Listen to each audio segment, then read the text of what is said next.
Okay, Sister Adana, now on Facebook already. Okay, Brother Lee.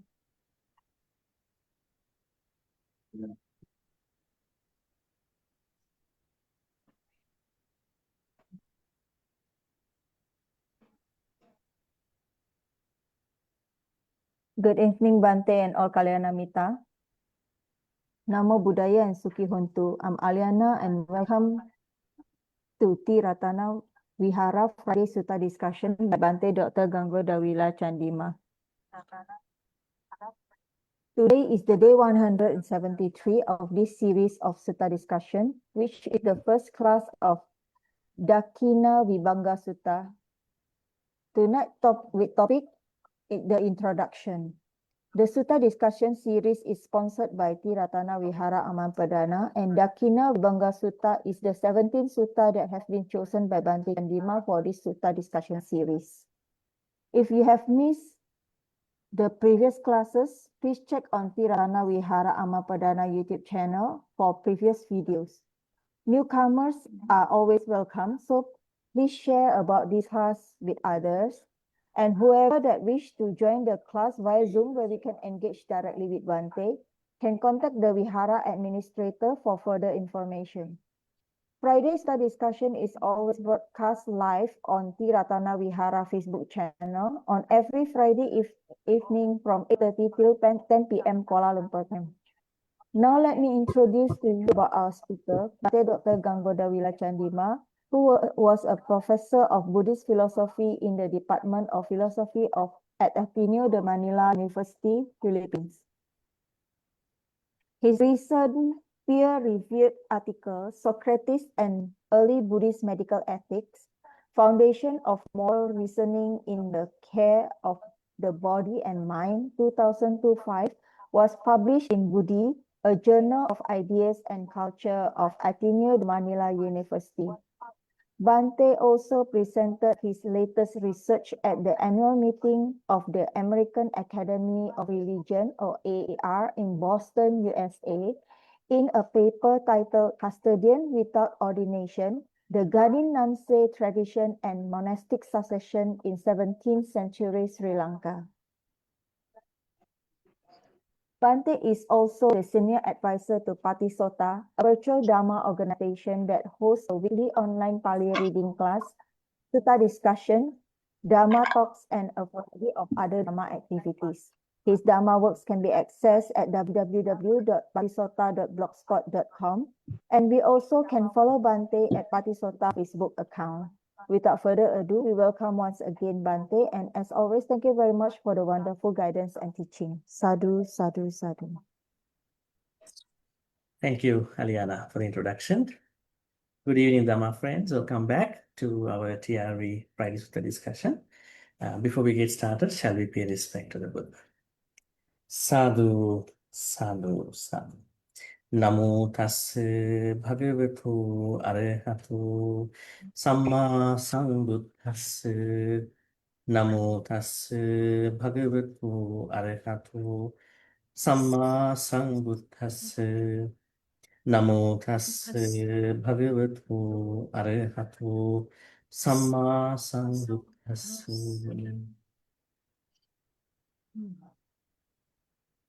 Right.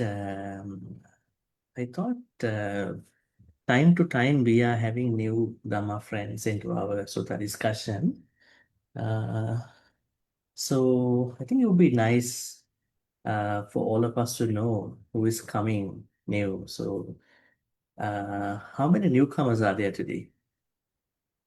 Oh, so perhaps would you like to say your name and how did you learn this class? That's it. And then we know who you are. And then, so we know the new friends in the class.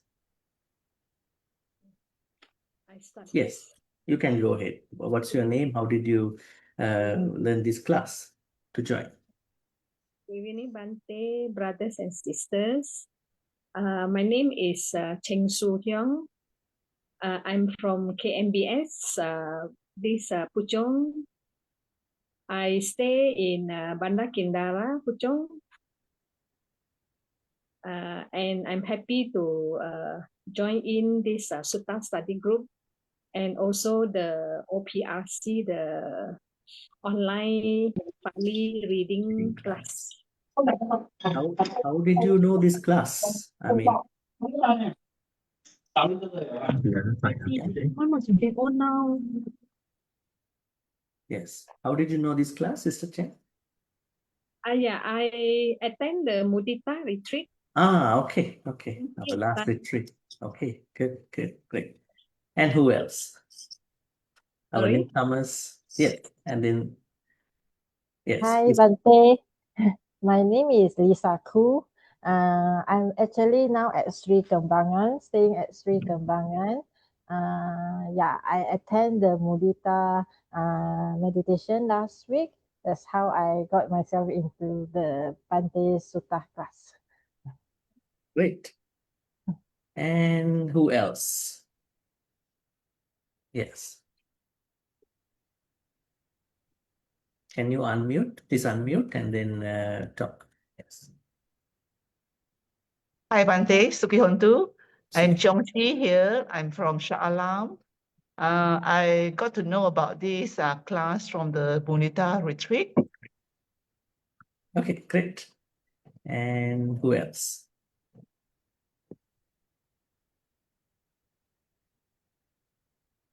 Who are the other newcomers joining today for the first time?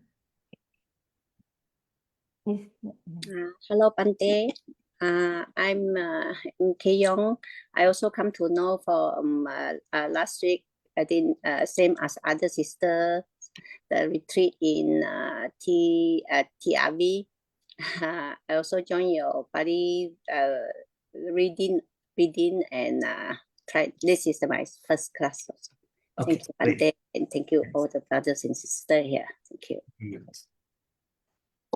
I think there are only three newcomers today.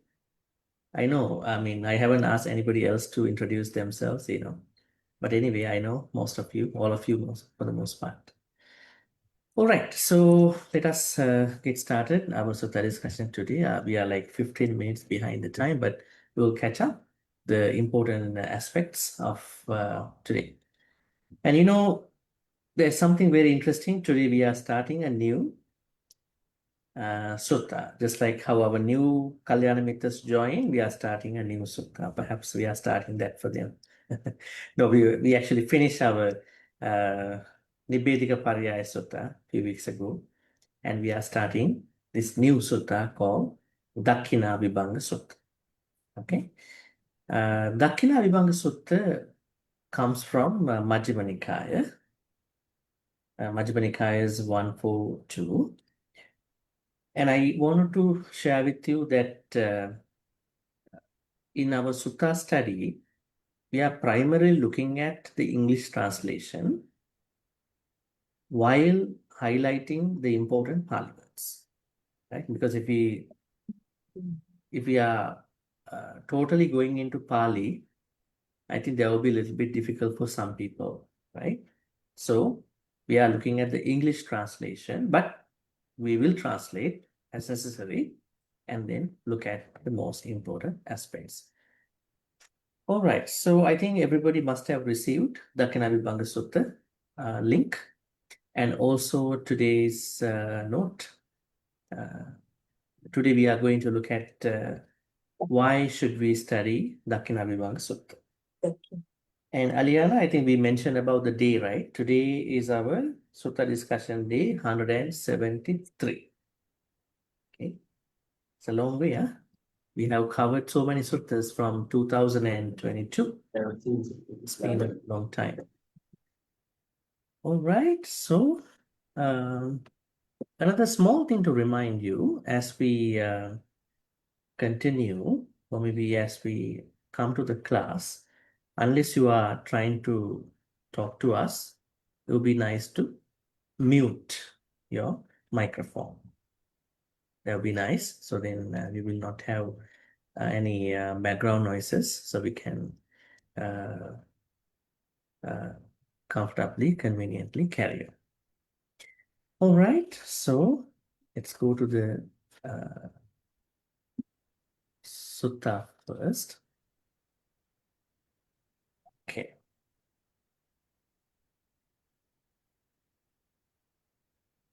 Dakkhiṇāvibhaṅga Sutta. So today we are going to have an introduction to the sutta. So we need to understand what is Dakkhiṇā, what is Vibhaṅga. Sutta, you understand this course.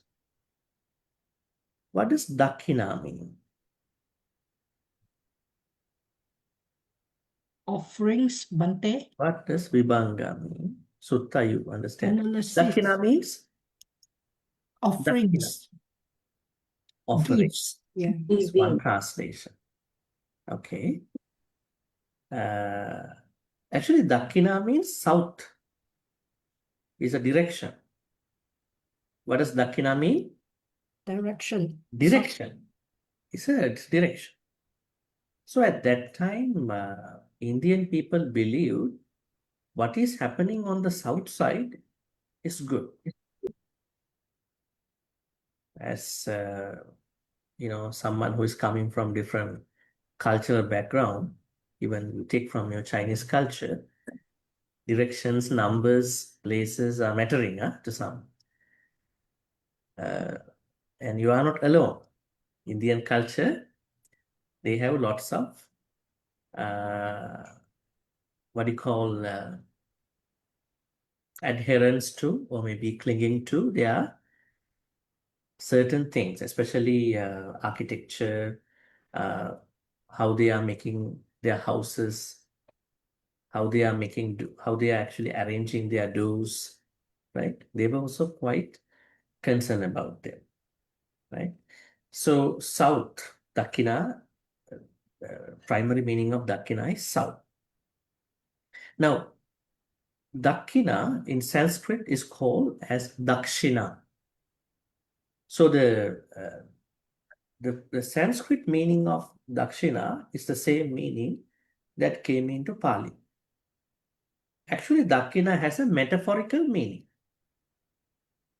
Dakkhiṇā means when someone passed away. Okay, when someone passed away, his or her relatives are going to do a ceremony before the pre-Buddhist time. So what they did was, sometimes they did sacrifices. They killed goats, cows. They did a lot of sacrifices. So whatever the things that they are doing on behalf of their relatives for the god, for Indian gods, was called Dakshina. So that means, Dakshina means the activity or the ceremony that is done to give the good karmas to the departed ones. So in the suttas, in many suttas, especially in this sutta, this is the most important sutta about dana. I would say that's why one very big reason why I chose this. For you to understand how to give the dana, how to have the right attitude, how to make a dana more productive, fruitful, and leading you to attain Nibbana one day. And all that is inside here. So the Buddha borrowed that Sanskrit word Dakshina into Pali. Then it became Dakkhiṇā. So then the Buddha started giving Dhamma talks by referring to Dakkhiṇā as the merit transference that Buddhist devotees are doing towards their departed ones. So next time when you go to Vihara, you can say, Bhante, I want to give a Dakkhiṇā. Then the Bhante understand this is something about departed ones. When you say you want to give a dana, it's a basic term. It can be for someone who is living already. It can be for something else. But when you say Dakkhiṇā, that clearly shows somebody has passed away. So it's about a merit transference towards someone who passed away. So number one that you are learning today here is that this Pali word called Dakkhiṇā is an exclusive word for merit transference by giving dana. Now, you know, when you are pouring water into the empty cup, right, in the viharas, you are saying idam me ñāti nang hotu sukhita hontu ñāti, right? May all these good karmas be upon my departed relatives. So, while you are saying that, Sangha members are also saying something. Can you remember what they are chanting during that time? What are they chanting? They are also chanting something, right? What are they chanting? You are pouring water by saying, idam me ñāti nang hotu, so and so. They are also chanting something at the same time. What are they chanting? If you cannot remember the Pali, at least you tell me the meaning, what they are chanting. Never know, right? So how come your dana merits go to your departed? You never know what they are chanting for you. If you don't know what they are chanting for you, so how are you going to get blessed? Yata Varivaha Pura Paripurentu Sagaram. Yeah. Icha Itodinam. You saved everybody. You saved everybody. No, I'm on Zoom. Right? Oh, What are they chanting? Yata Varivaha Pura Paripurenti Sagara. I'll run tomorrow. Eva meva ito dinnang petanang upakappati. This is one stanza, not even everything. The first one. Yata vari vaha pura paripurenti sagara. That means when rain, lakes, rivers are going to be full, and then these the water of these lakes and rains finally go to the ocean, right? Because they are, especially, I mean, rivers. Lakes sometimes don't go, right? But rivers. So, eva meva ito dinnam, in the same way, by the offering you made to the Sangha today, eva meva ito dinnam, petanang upakappati, the good karmas are supposed to reach your departed ones. Just like how you are pouring water into the empty jar. May I know what are you doing with that activity? When the monks are asking you to pour water, what is that? What does it symbolize? That is something very interesting, right? Symbolize. What is the idea? What are you doing actually by pouring water? Flow. Huh? Bhante, the flow is a flow. Flow. The merits flow through Merits to the flow through. Yes, that is the meaning of that stanza, which Sangha members chant. That is the first stanza. We have to look at a couple other stanzas too. I'm asking, while they are chanting, you are pouring water. What does it symbolize? What's the idea? You take an empty jar and you're pouring water. Sorry, you take a jug of water and water jug and you are pouring into an empty cup until the cup flows over. I'm asking, what is this? Bhante. Let's say you are bringing a non-Buddhist into the vihara with you. Yeah. If the non-Buddhist asks you, sister, tell me, what are they doing? What is this? I think the utensils merits. represent the departed relatives who are receiving the merits that we are pouring the water, represent the merits that we are transferring. Mm-hmm.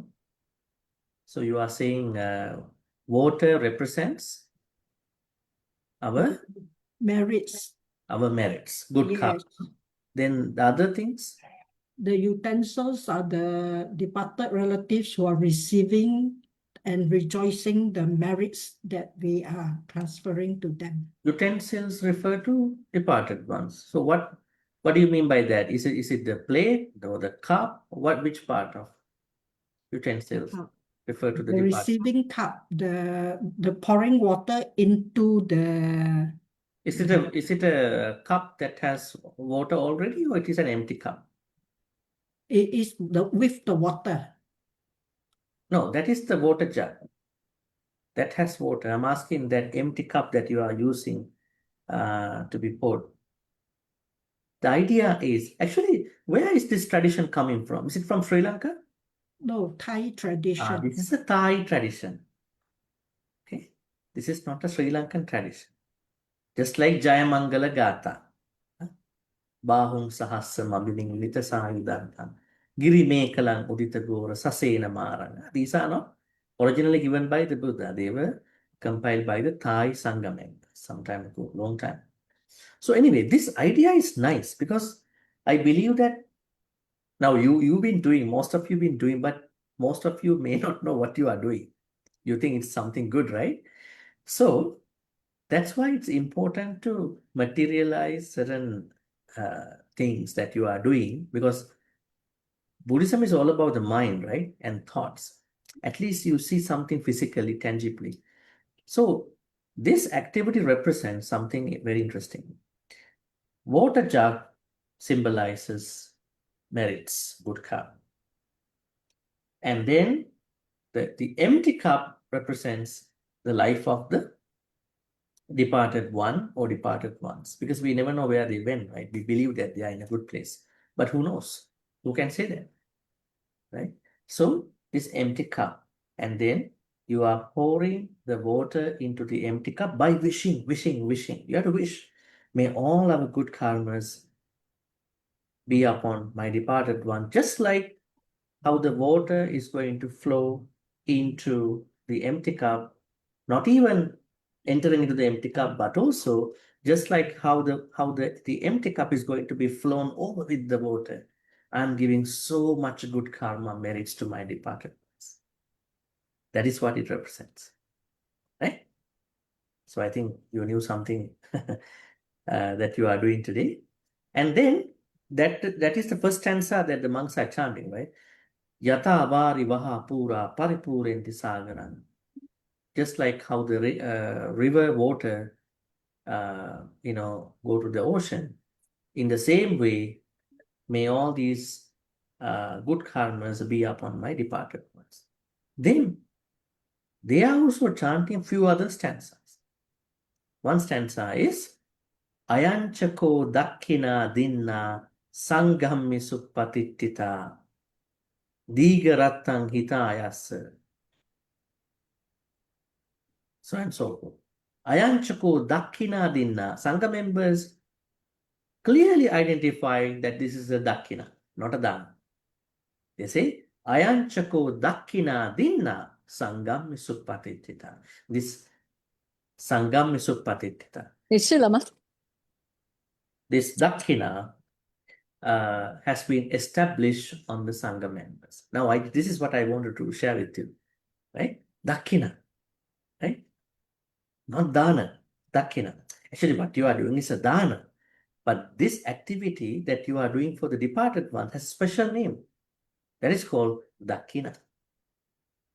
Now you know how important is it to know Dakkhina, this particular Pali concept, because it's about merit transference to the departed ones, right? All right, so then Dakkhiṇāvibhaṅga. Vibhaṅga means this Pali word? Vibhaṅga.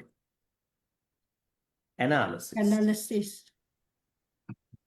May I know what is analysis? We have two English words, that are going similarly. Analysis and synthesis. Maybe I'm going to send to you.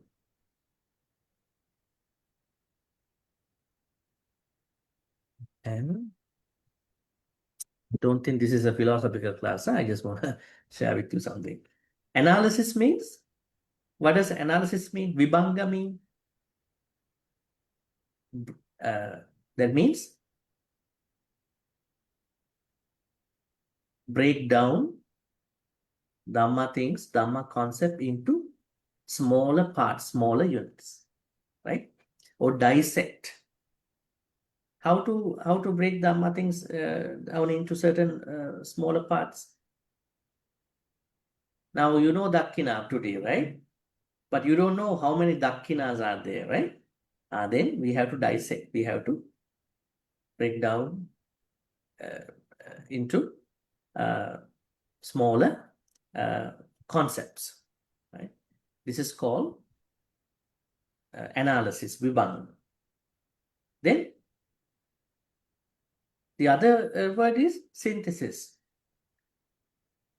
When you break down these deeper, bigger Dhamma concepts into smaller areas so that we understand better, then we will have another problem after that.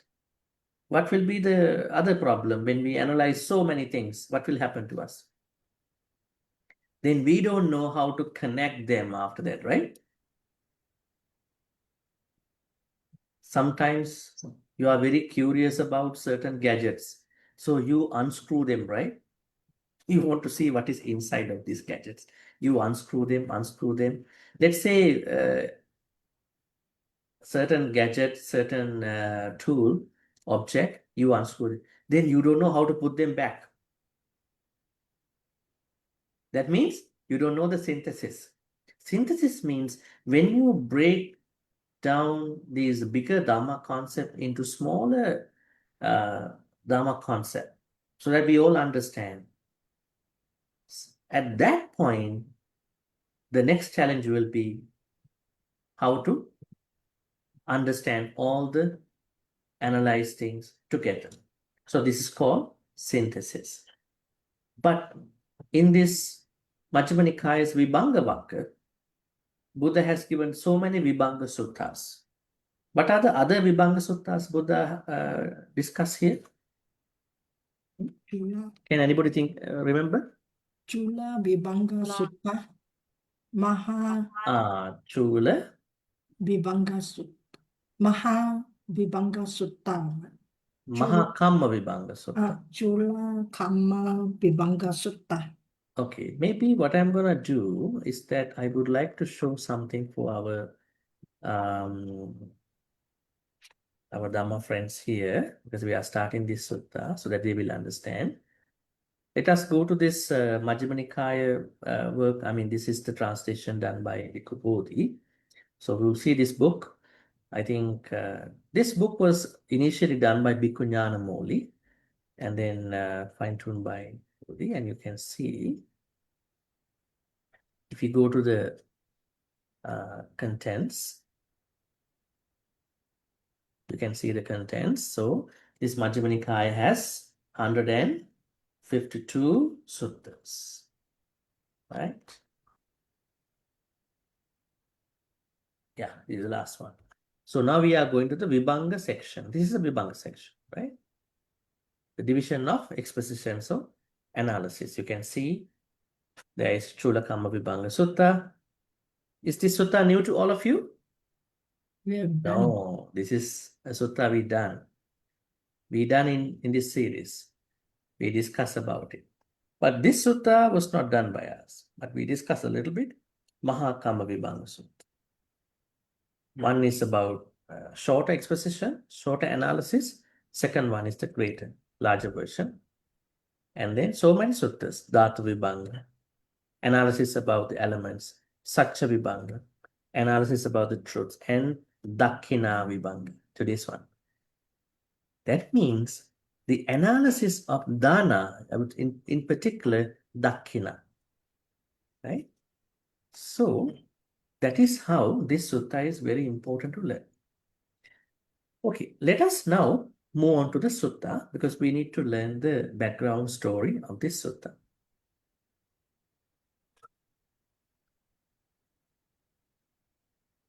Right.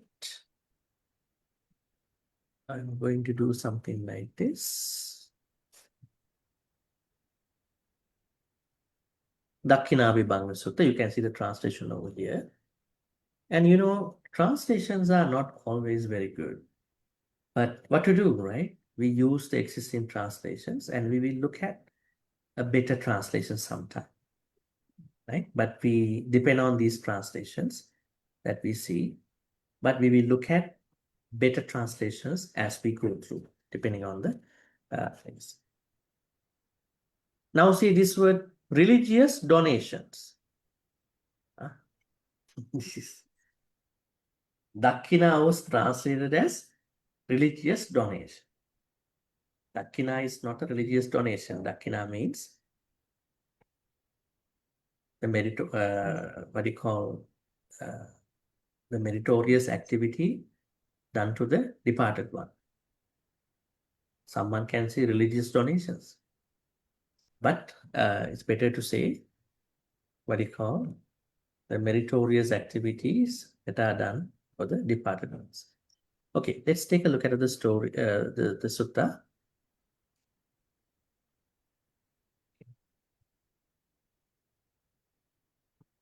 Evam me sutang ekang samayam bhagava sakkesu viharati kapilavattusmin nigrodharam. Because of the timing, I will read today. I mean, from next week, we can ask others to read because we have to save the time, a lot to talk about today. So, at one time, the Buddha was staying in the land of Sakyans near Kapilavattu in the Banyan Tree Monastery. Banyan Tree Monastery. Nigrodharami. Kapilavattusmin Nigrodharam. What do you know about this temple, Nigrodharam? Huh? Nigrodharam. What do you know? What do you know about this particular temple? Any thoughts?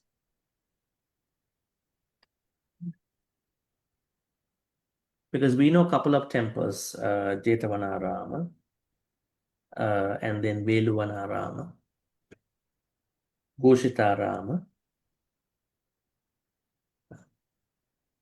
So, has anybody exposed to some other, what do you call, details about Nigrodharama? Nigrodharama was located near Buddha's place, right? Buddha's hometown, Shakya's Kapilavastu, right? So most of the incidents happen with regard to Buddha's personal life, father, and then mother, stepmother, and cousins. Most of those incidents happen during his stay in this place, Nigrodharam. So, then Mahapajapati Gautami approached the Buddha, bringing a new pair of garments. She bowed, sat down to one side. Atako Mahapajapati Gautami, Navam Dussayugang Adaya Yena Bhagava Upasaka. Upasankamitva Bhagavantang Abhivaditva Ekamantang Nisiti. Ekamantang Nisinnaku Mahapajapati Gautami Bhagavantang Etada Vocha. Okay. Now, Mahapajapati Gautami. Who is Mahapajapati Gautami? His stepmother. Stepmother. Stepmother. What happened to his own mother? Passed away. Yeah. Passed away.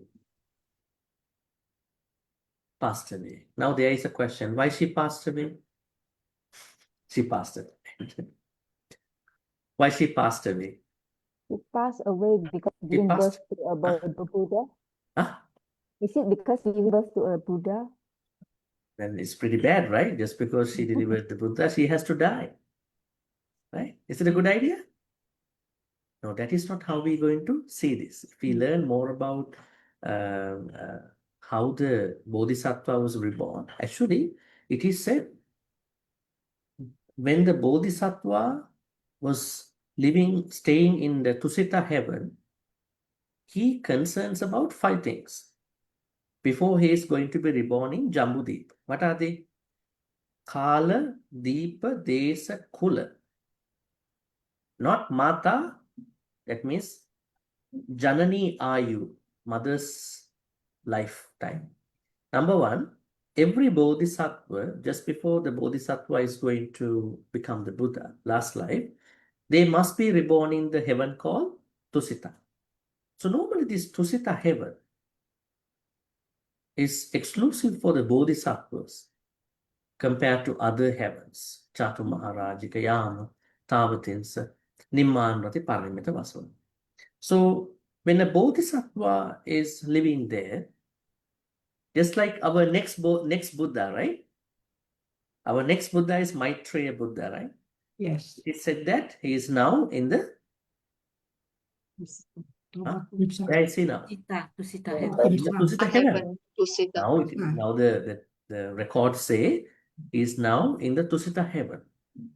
In the same way, Shakyamuni Buddha, as a bodhisattva at that time, was in the Tusita heaven. So prior to he was going to be reborn in India, it is said all the bodhisattvas who are bodhi aspirants are supposed to be reborn in India, not anywhere else in this whole world, universe. Jambudeepa, right? Now, when you go to India, you see, you might think, is this the best place to be reborn as the Buddha? What if the Buddha was reborn? I mean, Buddha was born in Greece, because we know Aristotle, Pythagoras, sometimes Socrates, they were kind of contemporary people during the Buddha's time in Greece. But why the Buddha decided that I should be in India? It is not Shakyamuni Buddha's thought. It is how things happen. That means all bodhisattvas are supposed to be reborn in Jambudeep, not India, Jambudeep. Jambu means, what does Jambu mean? Those who came to my class yesterday know what is Jambu. Jambu means that fruit. Rose apple. Rose apple. Jambu. That means this area has lots of jambu. So this is called Jambu Deep. Right? The whole area has jambu, rose apple.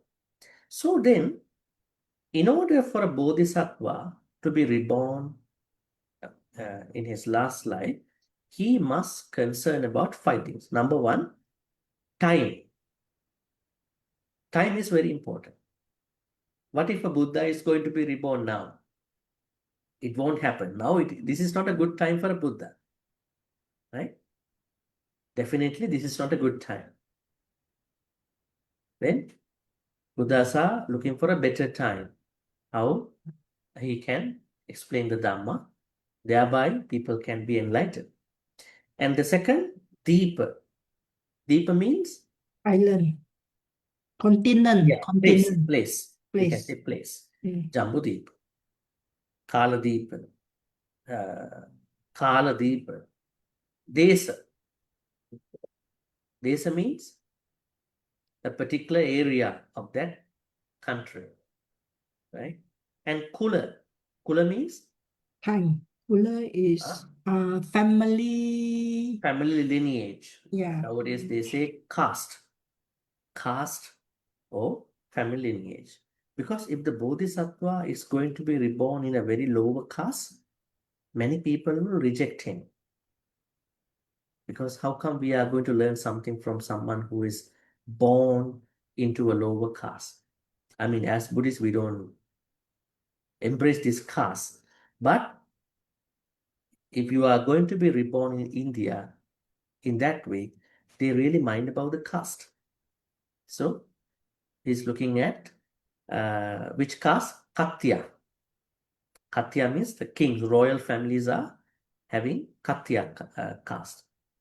And then last one is Janani Ayu, not mother. Mother's age. That means every bodhisattva is going to check which lady is going to die after 7 days. Then he is going to be reborn into that lady. Not that because he is going to be reborn, she has to die. That's very unfair for her to die like that. Bodhisattvas are checking which lady is going to die that way in their royal family, and then he's going to pick her. That's how our, what you call, Gautama Bodhisattva, Siddhartha Bodhisattva was reborn. Okay. Now, after 7 days, she passed away. The reason why he is looking at mother this way is that normally when the bodhisattva comes to a lady's womb, that lady is protected by 4 guardian deities: Dattaratta, Viruda, Virupakka, and Vaisa. So it is said that after the Bodhisattva is conceived, even the husband cannot come near her in the suttas because she is protected by the 4 guardian deities. And then there is no other child can be reborn in her womb. But it's a very precious place, Bodhisattva's place. And then she's going to pass away because the Bodhisattva picks this lady before he's going to be reborn. So this is how it happened. Oh, she passed away, Mahamaya, Queen Mahamaya. And then what happened? Queen Mahamaya's only sister was picked up by King Suddhodana. So this is that lady. May I ask you some information about Queen Pajapati Gautami? Oh, What happened to her actually? Did she have her own son? yes, Nanda. Nanda. Mm. She had her own son. And then here, right, her sister's son. So what happened? Mahapajapati Gautami also wanted to become a nun, right? And then she approached the Buddha 2 times. Even she approached for the 3rd time.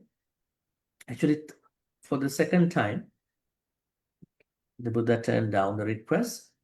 And even for the 3rd time, he rejected. And then she approached Venerable Ananda. And Venerable Ananda was informed. And Venerable Ananda went to persuade the Buddha. And that is the point the Buddha said, okay, if you accept 8 things, then I will give you the ordination. Right? What are those 8 things? I mean, we don't have to talk a lot about it, but the first one is, even if a female bhikkhuni is 100 years old after Upasampada, maybe 70, 80, 90 years old, she has to respect The a novice new monk. young monk who Yes. just became an Upasampada monk. Mm. Right? I mean, we might look at it differently in today's world, but the idea was that bhikkhunis are always supposed to report to the senior Sangha members. And there were occasions where bhikkhunis had a lot of issues when they were living in remote monasteries.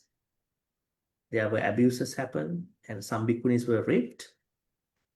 Even some Arahant bhikkhunis were raped, Uppalavanna. And there were a lot of issues happened. That's why the Buddha said, I told you, this is the issue. We cannot give the protection to women in this Indian society at that time. Now it's a different situation. During the Buddha's time, that protection, that care were very challenging to be given to bhikkhunis. But anyway, he was okay after Mahapajapati Gautami and others accepted the 8 Garudharmas. Right? So then what happened in the suttas and even in the Therigatha, I think, in many other suttas, it is said that Mahapajapati Gautami passed away before the Buddha. That is also a very interesting story. I mean, we will get to this story. This happened before that thing. So when Mahapajapati Gautami, now Arahant Mahapajapati, came to see the Buddha, she is happily sharing something. She said to the Buddha that after your mother passed away, I breastfed you and with milk, and you gave me the milk of Dhamma. So at the same time, there are a lot of conversations going on between she and the Buddha. After that, it is said that the Buddha followed her until she left the temple gate. Normally, Buddha never followed anybody like that because she's the only mother nature that he got, and she passed. So during her time, one day, in this particular story, as you see, she came to see the Buddha, especially she wants to offer a robe, right? So this is the story, I mean, that we are in now at this point. Let's see what's happening now. The Mahapajapati Gautami approached the Buddha, bringing a new pair of garments. She bowed, sat down to one side, and said to the Buddha, Venerable Sir, I have spun and woven this new pair of garments specially for the Buddha. Idam me Bhante namang dussayugam bhagavantum uddissa samang kantam samang vaitam. May the Buddha please accept this from me out of compassion. Right? Bhagava patiganhatu anukampang upadaya. When she said this, the Buddha said to her this very important statement. Give it to the Sangha, Gautami. When you give it to the Sangha, both the Sangha and I will be honored. That's little strange, huh? To you, I think. I think this should be a little strange to you. Now, Buddha's stepmother wrote some garments, and she wanted to offer them as robes, right? And then when she wanted to offer to the Buddha said, do not offer to me, you offer this to Sangha members, right? So this is something we are going to discuss maybe in other sessions also. And then she also asked for the second time, Bhante, please accept my offering here. And for a third time, Mahapajapati Gautami. See, so I have spun and woven this new pair of garments, especially for the Buddha. May the Buddha please accept this from me out of compassion. And for a third time, the Buddha said to her, give it to the Sangha, Gautami. When you give it to the Sangha, both the Sangha and I will be honored.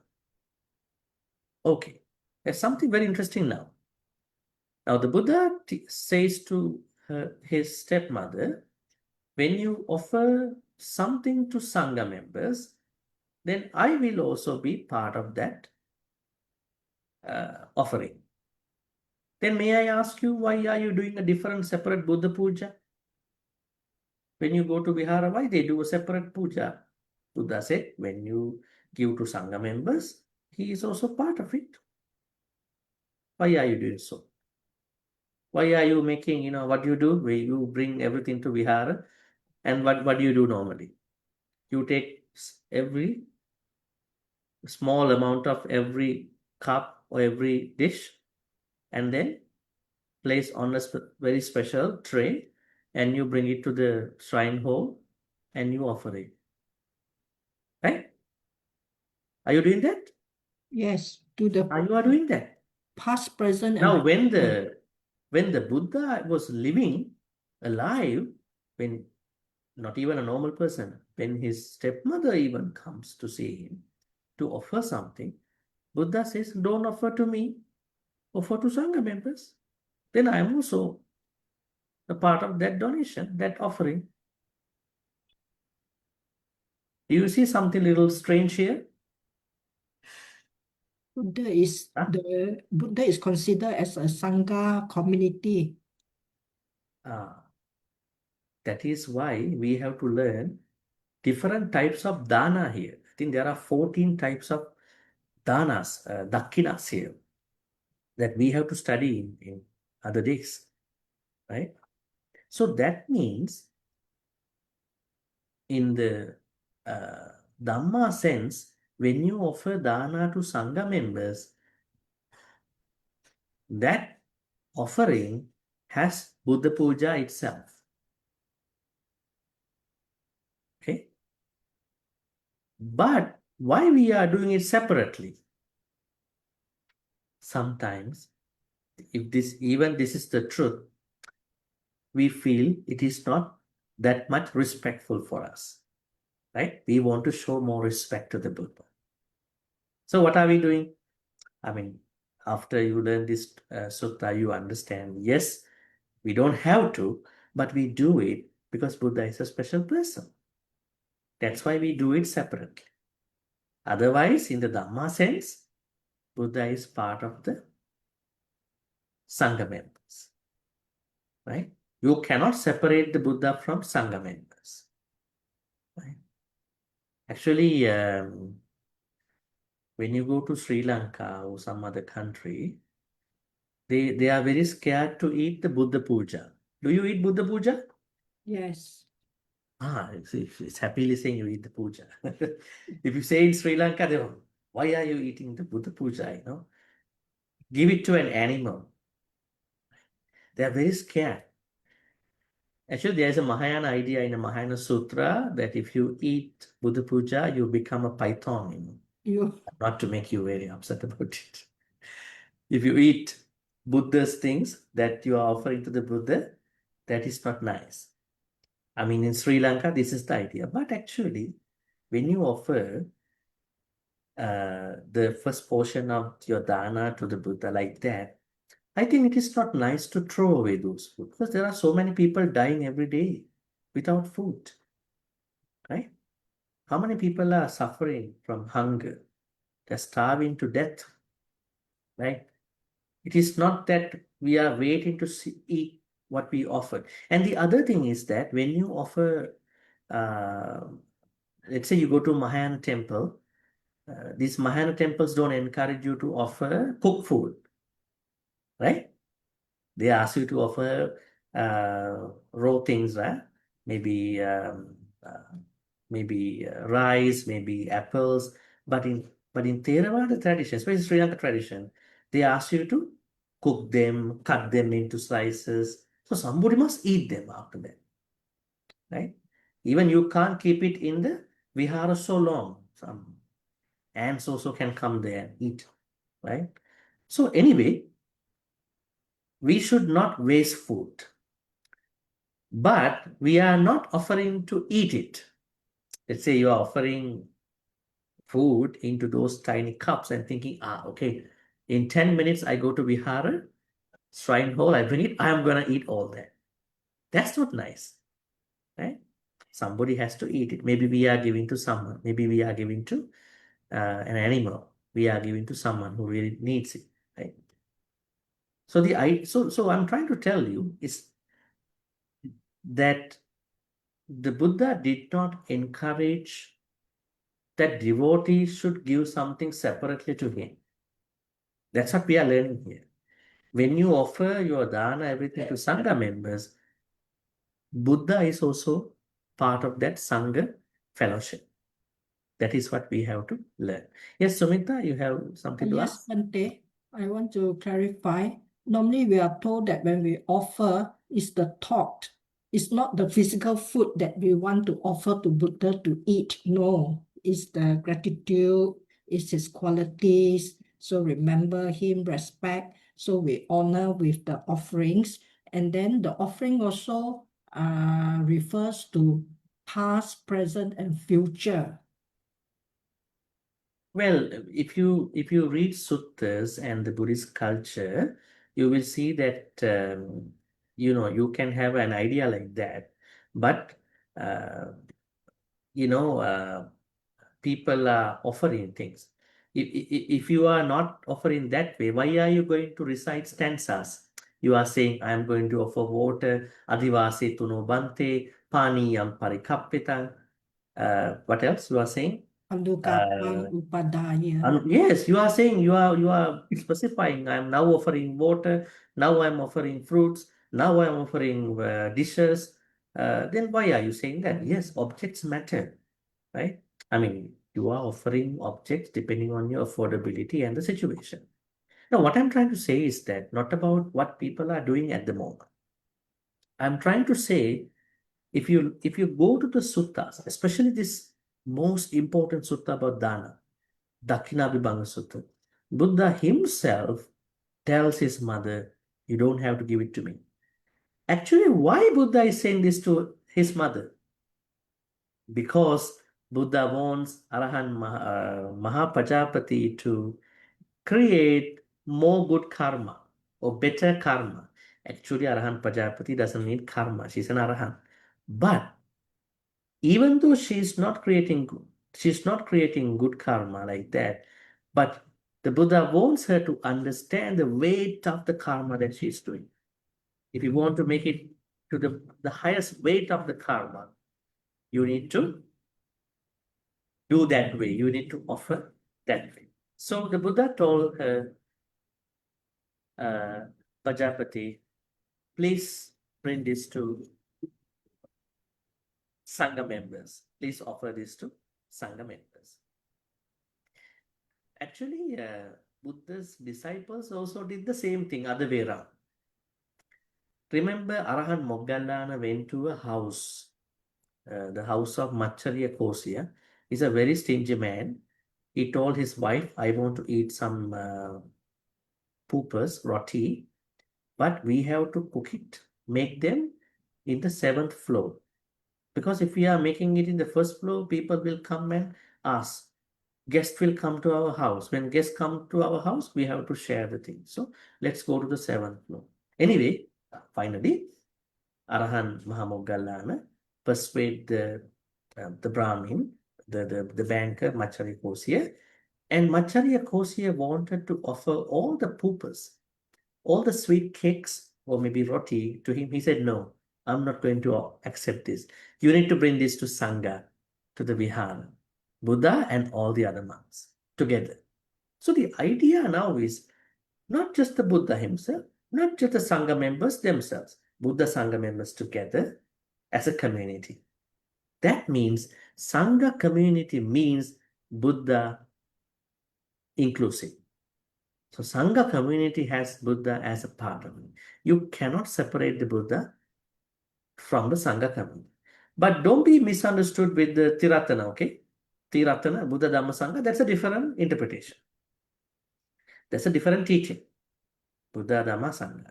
But when it comes to offering Dakkhiṇā, Buddha is more towards Sangha members. That's why he told this to Arahan Mahapajapati. Let us see what is happening now. Then what happened? Venerable Ananda intervened. Normally we understand Venerable Ananda was very much listening to the ladies' request in the suttas. Ladies don't approach other monks. They always approach Venerable Ananda. They don't approach Arahan Sariputta. They never approach Arahan Moggallana. Those senior disciples are not approachable to them because they are Arahants. Venerable Ananda is an unenlightened monk and also very kind to everybody. That's why you remember Visala city was plagued with food problems, spirits, ghosts, a lot of problems are going on. And Buddha and Venerable Ananda with other monks went to this Visala. And then what happened?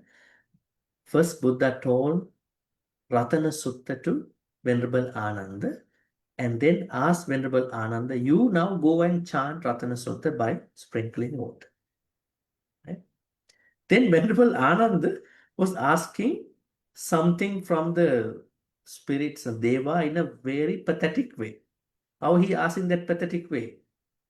He asked this way, Tasmahi bhuta nisameta sabbe mettang karota manusiya pajaya divacharattu chaharanti baling tasmahini rakkata appamatta. You know, Devas, these people in this Visala have been offering you bali, offerings to you day and night. Pity on them, why are you not looking at them? Now there is a problem. Visala people were giving offering to Deva day and night.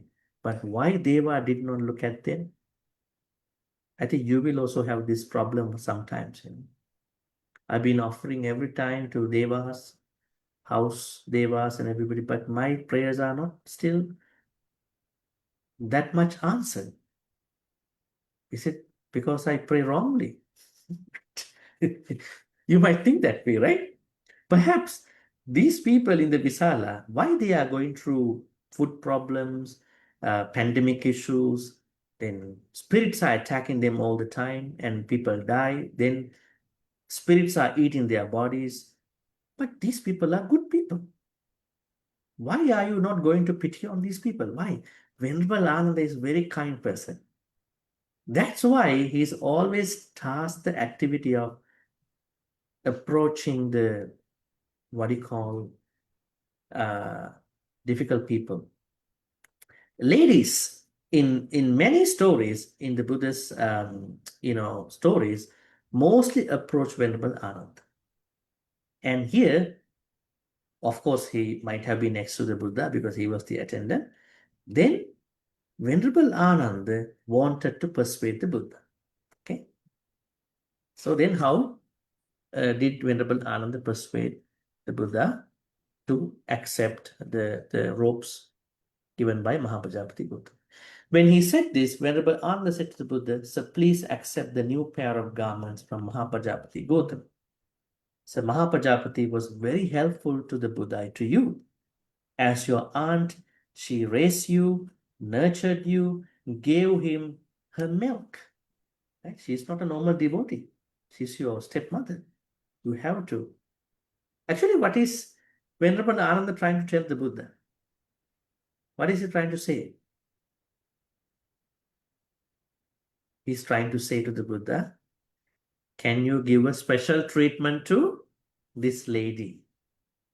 Right? This is what he's asking. And then he's also saying, this is not a normal devotee, this is your mother. So you must do it because she has been very supportive to you ever since your mother passed away.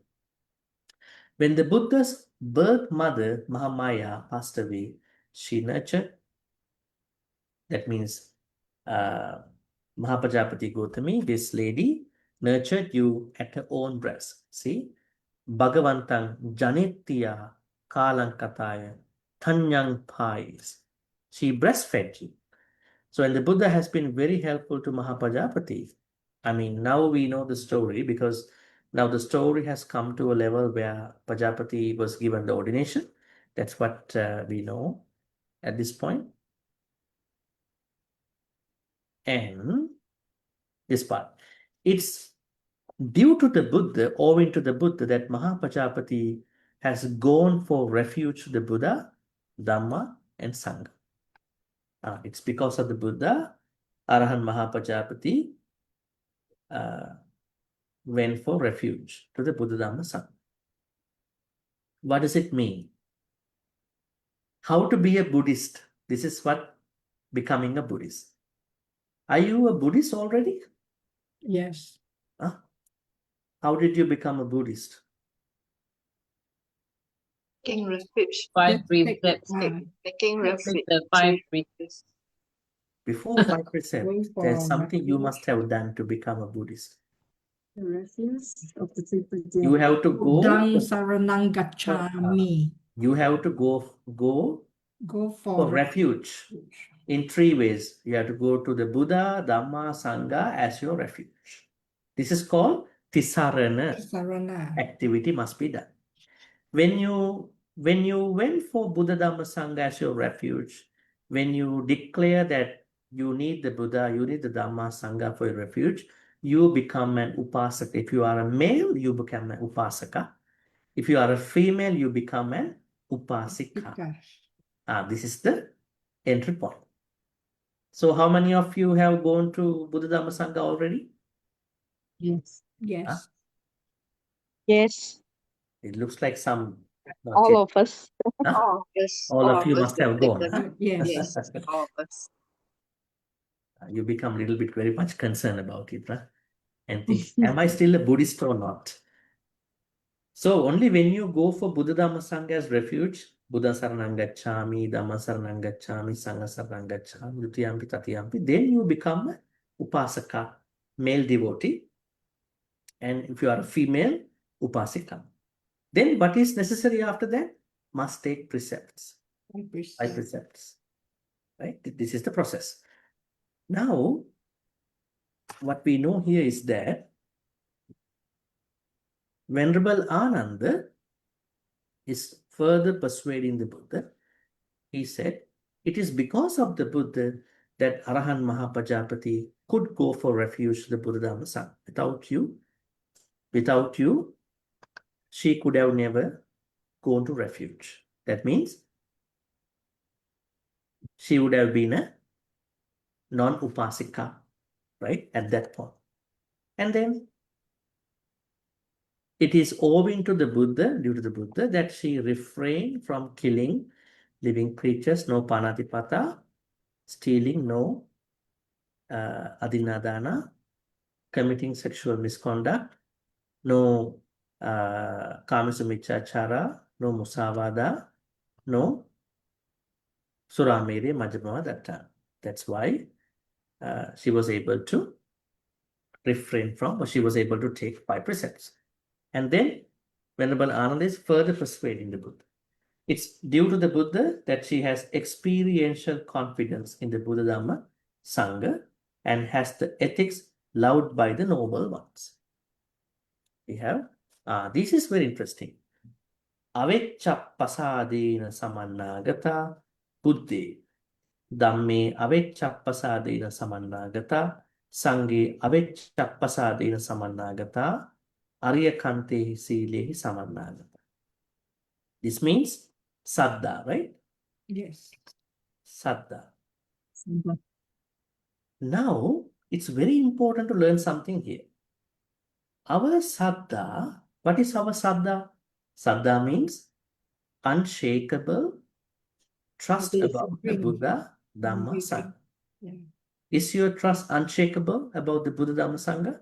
Yes. Or sometimes you drift away from that unshakable nature due to what you are going through about Buddha, Dhamma, Sangha.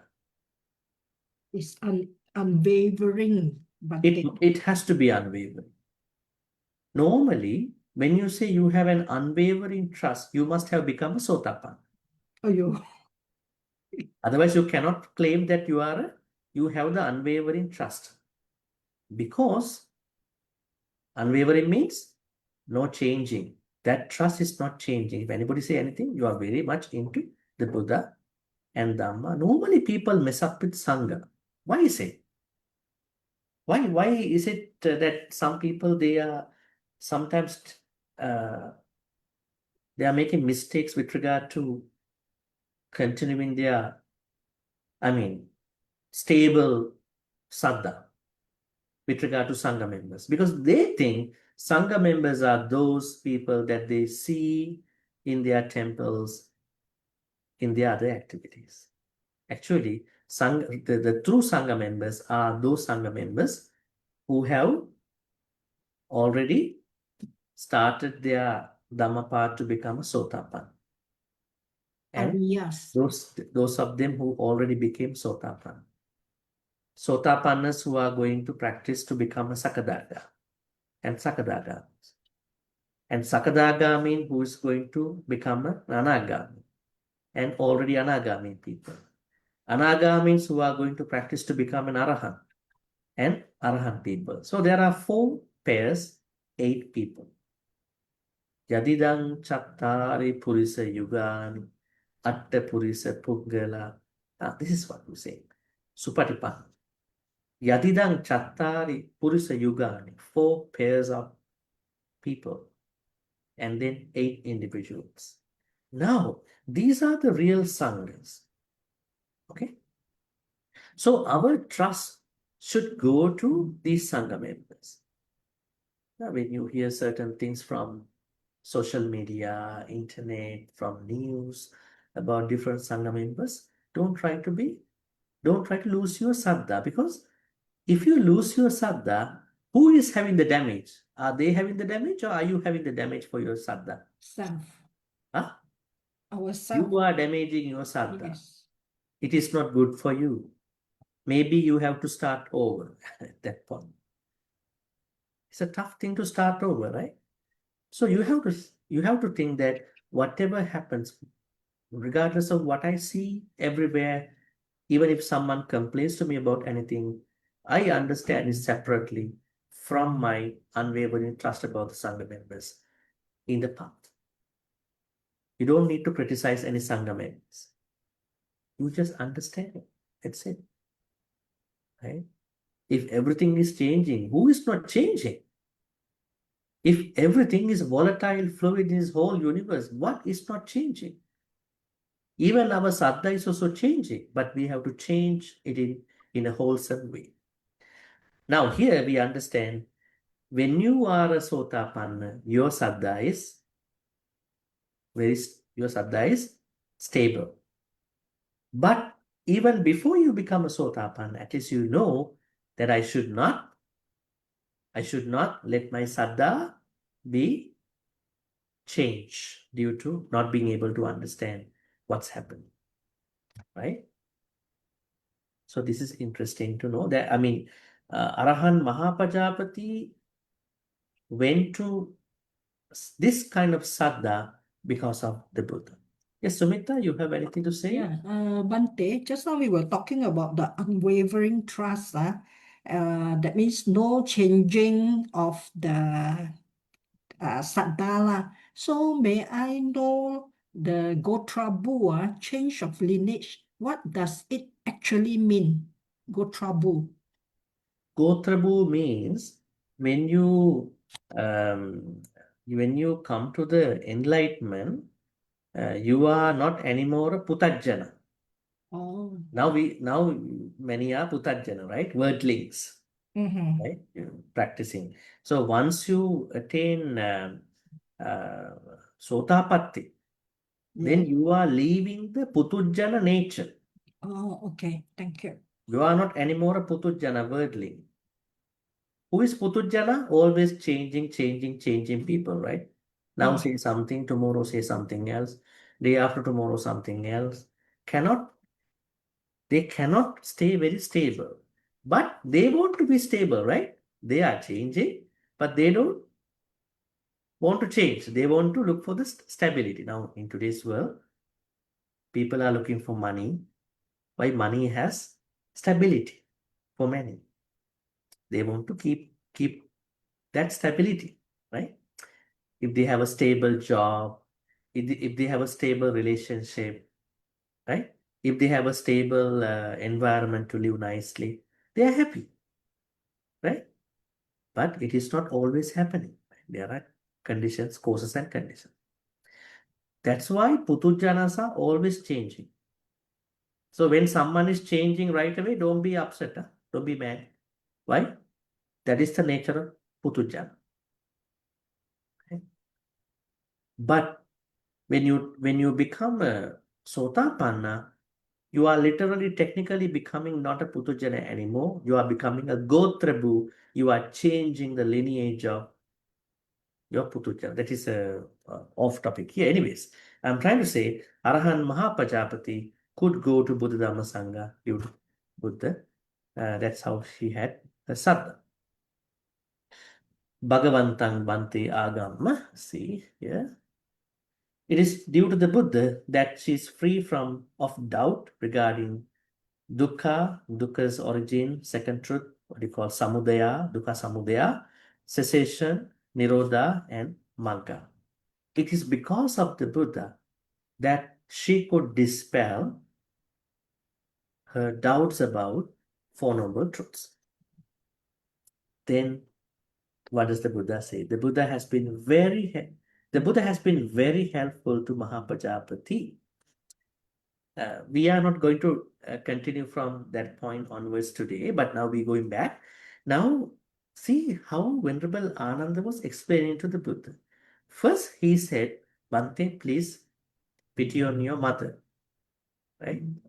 And now, he was talking about Buddha also has been very much helpful to Buddha's stepmother. He's trying to balance out that persuasion, right? So this is the story. I mean, there are more things to learn later, but at this point, we are now going into the note. See the note here. Why is it important to learn the Dakkhiṇāvibhaṅga Sutta? Okay. The Dakkhiṇāvibhaṅga Sutta is a profound discourse of the Gautama Buddha that explores one of the most universal human actions, giving dana. Right? It invites us to look deeper, not just at what we give, but how we give, why we give, and what results from giving. Through this teaching, generosity dana in the form of dakkhina becomes not just a moral act, but a path of understanding and transmission. You can see here, dakkhina, an offering or gift given in memory of a departed one. This is the same story that we've been discussing at this moment. This moment raises an important question. Why would the Buddha redirect such a personal offering? The answer to this question forms the foundation of the entire sutta. That means Buddha didn't want to accept personal offerings, right?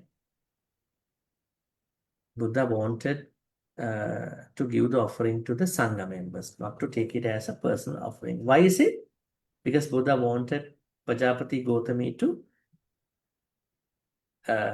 create a better karma, although she's not creating karma as an arahant, but she will go through the highest level of karma at that point.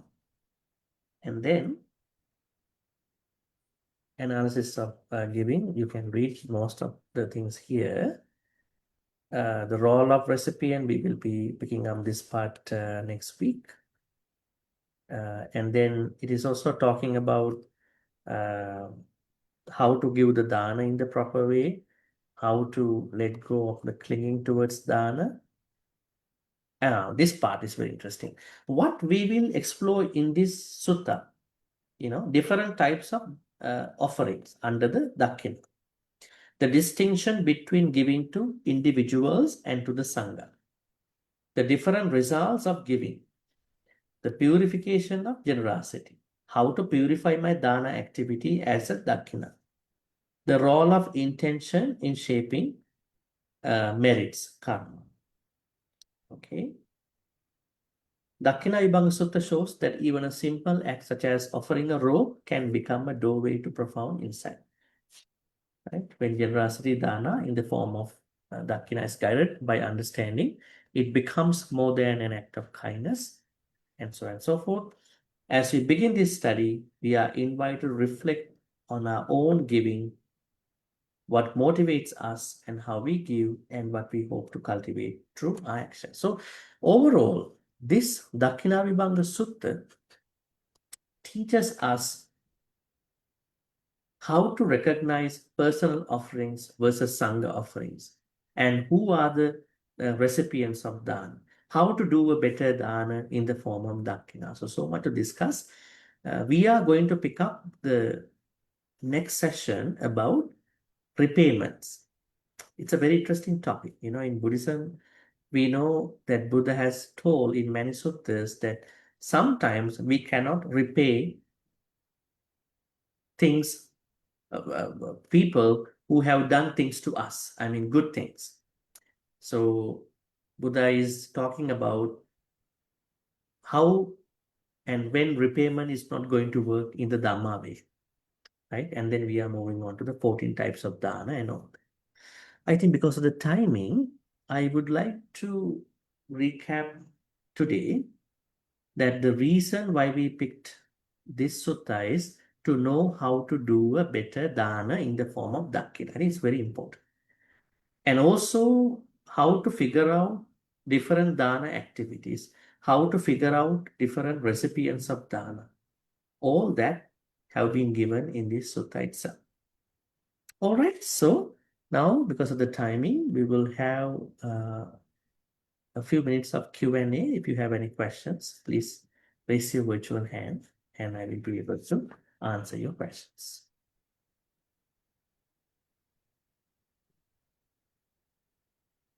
Any questions?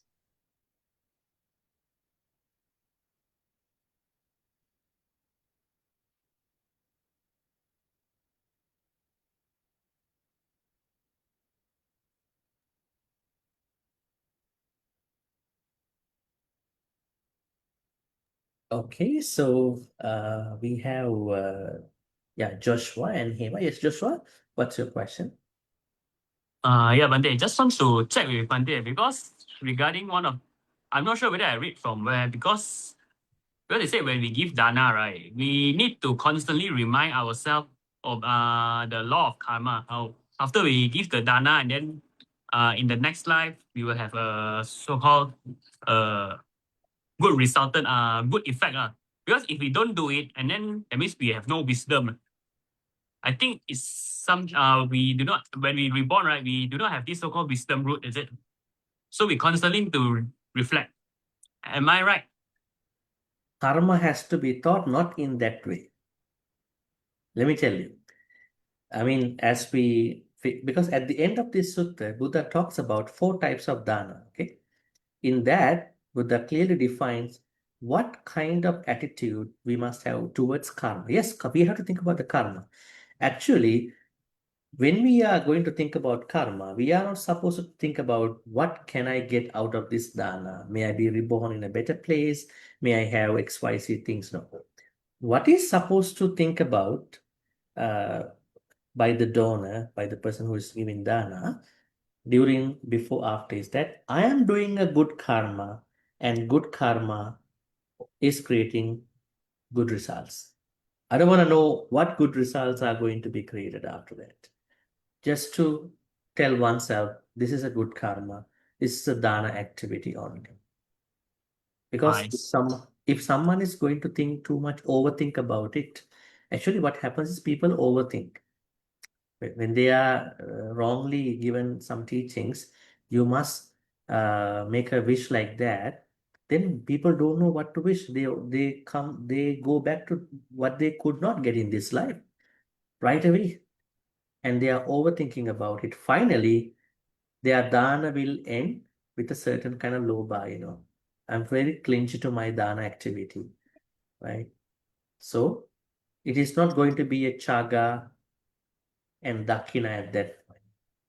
I see. You are using your departed ones to give the dana. And now you are thinking only about you. That way, what you can get out of. But according to this sutta and many other suttas, the Buddha says, thinking about karma and result is very important, but not to project about what I'm going to get out of this dana. That will create lots of expectations and things in return. I see. So, thank you, Bhante. Sadhu, sadhu, sadhu. Yes, Eva, you have a question? Yes, Bhante, I just want to know, when doing the transfer of merits to my parents, do I have to mention their name or just parents? I think it's better to name them, because then your previous life parents also will come, So it will be better to say their names, and also say anybody else who passed away in the name of me, my parents in my previous, how many lives you've been coming. They also can come. But what I know is my parents in this life. So you that can. I'm connected. Yes, that I'm connected. So it's better to good say XYZ names, so they will feel it. So my siblings, and their name. Yeah, it's better. That's why people write down, give the note to the Sangha members, And Bhante, is it also our duty? You see, we have lists to mention in the transfer of merits to my parents, siblings, relatives, and all that. Do I still have to move on to my husband's side, the parents-in-law, all the in-laws? That'll be nice too. That'll be nice too. Your mother-in-laws, father-in-laws, that'll be nice. So you will be the other side of the family. should it be the thought from my husband or should it be from my side as well? Both. Well, there is a practical issue here. I mean, how far you can go here, right? Yeah. So basically speaking, mother, father, your side, and then his side, mother, father. And then some special people. Other than that, you don't know. Maybe there are a lot of people, right? So you just do it in general. Any other one who wants my merits, I'm also giving to them too. Right? Okay, thank you, Bhante. Then a quick one is just when we do dana or anything, once it's done, the thought is we don't think about it already, isn't it? Or we still have to think nothing, right? We done What dana, thought about? any offerings, No, any thought offering. about what? Thought about Pardon? what? No, What thought are you talking?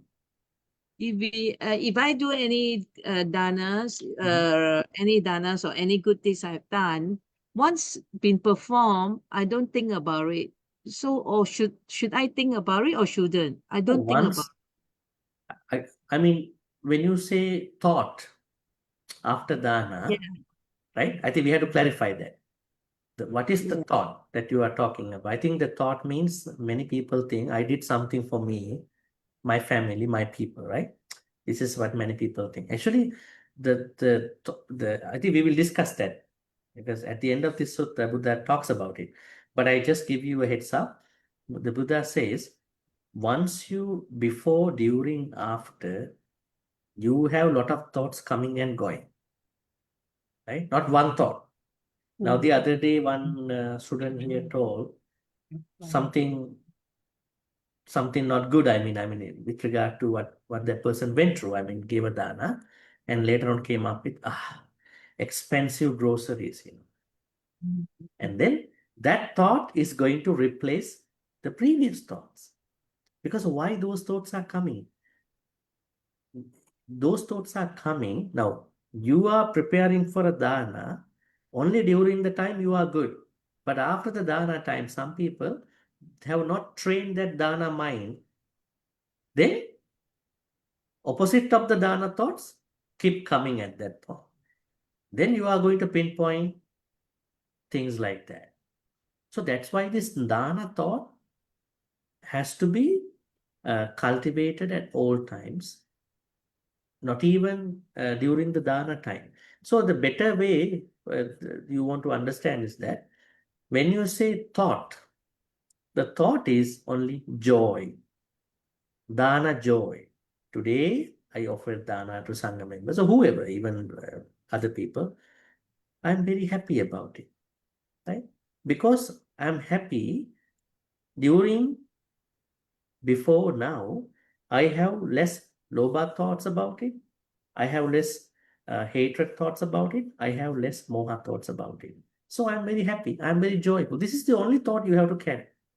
Don't think about what can I get out of this dana and all that. But secondarily, you have happiness that you could give good karmas to your departed ones, your side, your husband's side. That is also joy, happiness. Other than that, don't try to plan your next life after giving dana. When you plan your next life, then that is when you are going to ruin your dana activity. Okay, so we will take one more question and then yes, Aliana?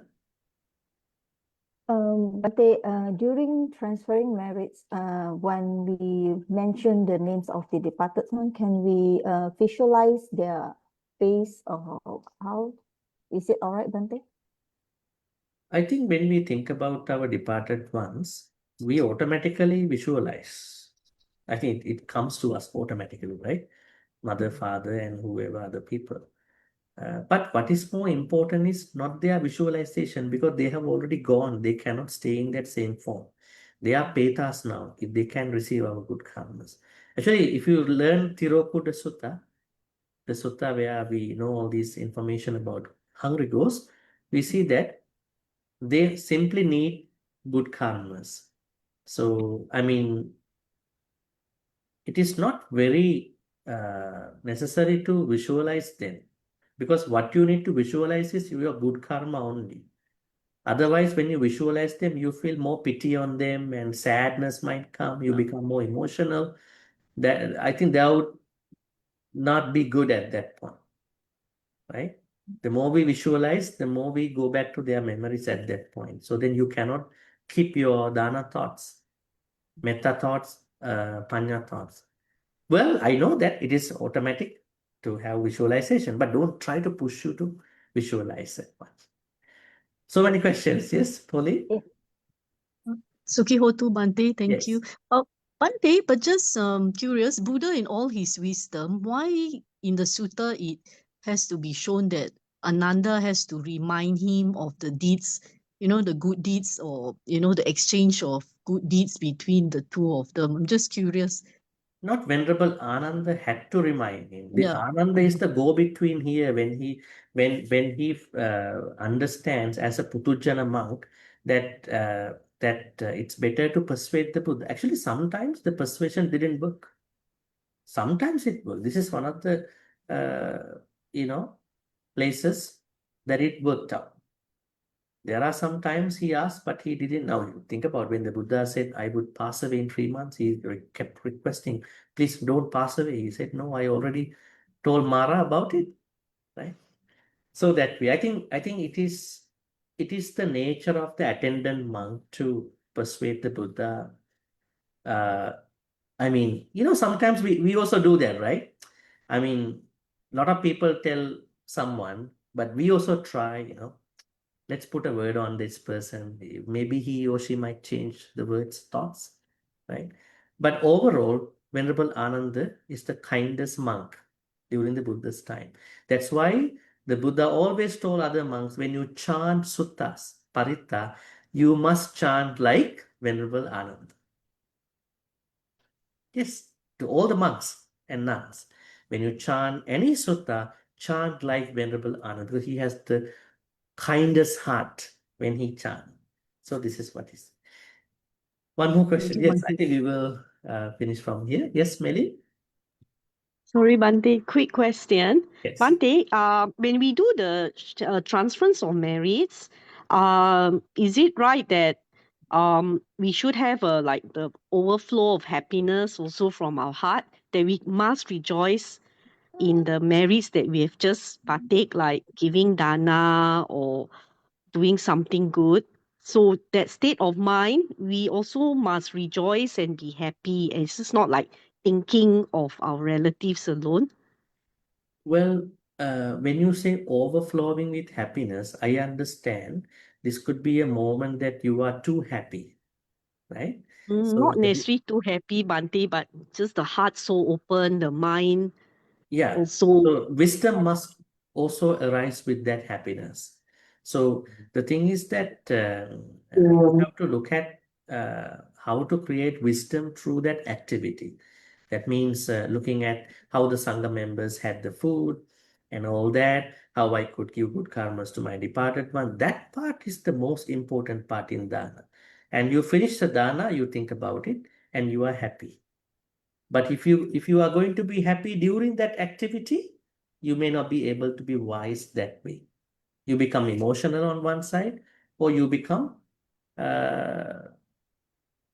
too happy about it, too joyful about it. Too much happiness, too much joy. Some people, they are going through too much emotional nature when they are doing dana activity. They are not actually very good.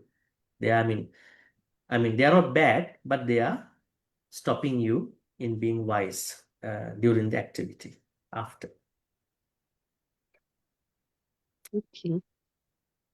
Okay, Bhante. Yes. Okay, thank you. Thank you. All right. I think we will go to the transference of merits now because of the timing. So today we've been learning about the background story of Dakkhiṇāvibhaṅga Sutta, but still the story has not finished. We left certain information, especially the repayment part. The Buddha says that when you are supported this way, that way from Dhamma, you cannot repay. So we are going to take that part as a separate session, next session. And then you learn that this sutta teaches us at this point that giving dana to Sangha members as a Dakkhiṇā includes the Buddha as well. That's a very, very new thing to all of you. But it doesn't say you cannot do Buddha Puja. That is something we are doing in the modern contemporary way. Because Buddha is a special person, we have to do it. But in the Dhamma way, Buddha is part of the Sangha members. That's why the Buddha wanted Arahan Mahapajapati to give it to Sangha members, and then I am also become a part of your offering. All right, so we will continue the rest in our next session at this point.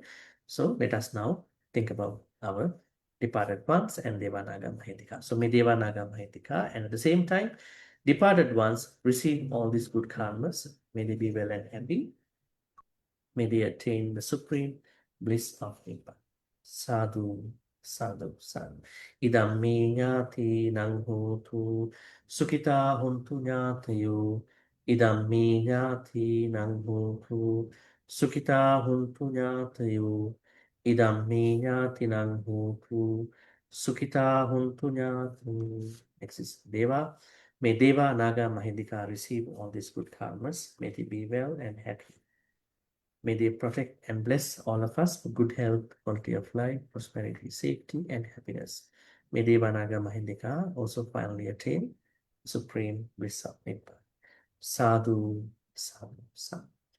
Ittavatacha amhehi sambatang punya sampadang sabbe deva anumodantu sabba sampatti siddhya.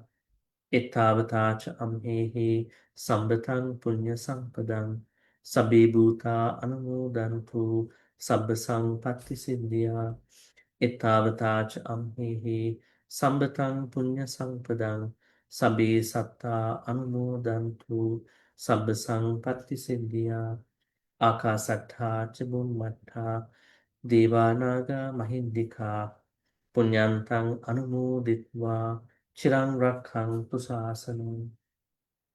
Akasattha ca bhummattha devanaga mahindika punyantang anumoditva chirang rakhantu desanam. Akasattha ca bhummattha devanaga mahindika punyantang anumoditva chirang rakhantu mang parang chirang rakhantu tvam sadati. Next, we are going to make the Dhamma wish. Should we continue making Dhamma wish? Let us always be surrounded with Kalyana Mittas at the same time. May we also become Kalyana Mittas to as many individuals, as many sentient beings as we meet in our sansaric life till we attain Nibbana. Imina punya kammena mami bala samagamu satang samagamu hotu yava nibbana patya. Finally, may all the good karmas that we've been making today by learning the background story of Dakkhiṇāvibhaṅga Sutta be supportive and helpful for all of us to attain the supreme bliss of Nibbana. Sadhu, sadhu, sadhu. Abhivadana siris niccang vaddha pachāino chattaro dhamma vaddhanti ayuvanno sukhang balang ayurārogya sampatti sagga sampatti mevacha ato nibbāna sampatti iminati samicchatu. Sadhu, sadhu. With those blessings, wishing you a pleasant good night till we see again next Friday at the same time with the repayment part of how the Buddha understood the gratitude and all that. Good night, everyone. Thank you. Good night, Bhante. Thank you, Good Bhante. night, Bhante. Sadhu, sadhu, sadhu. Everyone. Sadhu, Good sadhu. night, everyone. Everyone. Take Bye. care. Bhante. See you all next week. Thank you, Bhante. Sadhu, sadhu, sadhu, sadhu. Good night and take care, everybody. Good night, everyone. Thank you, Bhante. Good night. Good night, Bhante. Good night. Good night, everyone. Good night, Bhante. Good night. Thank you. See you all.